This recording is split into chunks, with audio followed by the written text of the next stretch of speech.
2026 FIFA বিশ্বকাপের Brazilian তারকা Neymar injury এবং হাইতির বিপক্ষে আসন্ন ম্যাচে তার খেলা নিয়ে ফুটবল বিশ্বে এই মুহূর্তে চরম উত্তেজনা চলছে। আপনি যদি 100% সত্য এবং নির্ভরযোগ্য আপডেট পেতে চান তাহলে চলেন দেখে আসি। সিবিএফ এবং টিম ম্যানেজমেন্টের দেওয়া সর্বশেষ তথ্য অনুযায়ী নেইমার খেলবে কিনা তা জানাবো এই ভিডিওতে।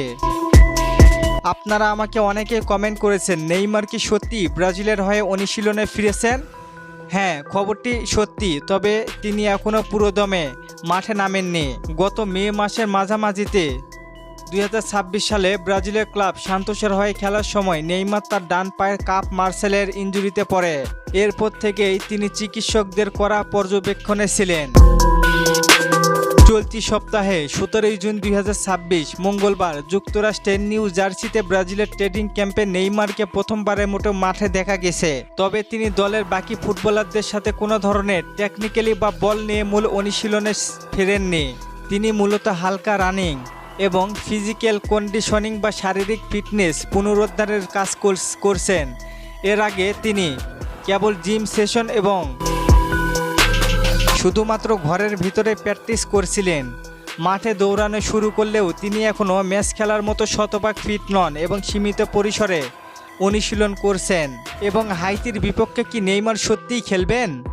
না, হাইতির বিপক্ষে ম্যাচে নেইমার 100% খেলবেন না। তাকে এই ম্যাচের স্কোয়াডে রাখা হলেও সাইড বেঞ্চেই বসে থাকবে, এমনটাই জানতে পেরেছি আমরা বিভিন্ন গণমাধ্যম থেকে। তবে এর মাঝেও আমরা নিউজ পেয়েছি গণমাধ্যমের কার্লো আনচেলত্তি কোনো কিছু শেয়ার করতে রাজি নয়। হয়তো এমনও হতে পারে নেইমারকে নিয়ে কোনো পরিকল্পনা রেখেছেন কোচ কার্লো আনচেলত্তি। একাদশের মতো গোপন রেখে নেইমারকে নিয়েও হয়তো কোনো পরিকল্পনা সাজাচ্ছেন, আমার যেটা মনে হচ্ছে। আমি আশা করব 20 মিনিটের জন্য হলেও হাইতির বিপক্ষে নেইমার থাকবে। আর বিভিন্ন গণমাধ্যম থেকে জানা যাচ্ছে হাইতির বিপক্ষে নেইমার নাকি 100% খেলবে না, কিন্তু আমি এতে বিশ্বাস করতে রাজি নয়।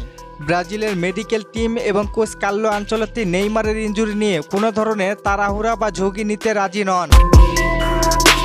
গ্রুপ পর্বের প্রথম ম্যাচে মরক্কোর সাথে 1-1 গোলে ড্র করার পর ব্রাজিলের উপর কিছুটা চাপ থাকলেও হাইতির মতো প্রতিপক্ষের বিপক্ষে নেইমারকে নামিয়ে ইনজুরি আরও বাড়ানোর কোনো ইচ্ছে নেই ম্যানেজমেন্টের। ব্রাজিলিয়ান ফুটবল ফেডারেশন সূত্রের খবর অনুযায়ী নেইমারের মূল লক্ষ্য হচ্ছে নকআউট পর্ব। চিকিৎসকদের পরিকল্পনা হলো গ্রুপ পর্বের ম্যাচগুলোতে তাকে সম্পূর্ণ বিশ্রাম দিয়ে পুরোপুরি ব্যথামুক্ত নেইমারকে নকআউট পর্বে মহা গুরুত্বপূর্ণ ম্যাচগুলোর জন্য প্রস্তুত রাখা। ফলে আগামী শুক্রবারে বাংলাদেশ সময় 20 জুন সকাল 6টা 30 হাইতির বিপক্ষে মাঠে নামবে ব্রাজিল, তবে নেইমারকে ছাড়াই, এমনটাই নিউজ পেয়েছি আমরা।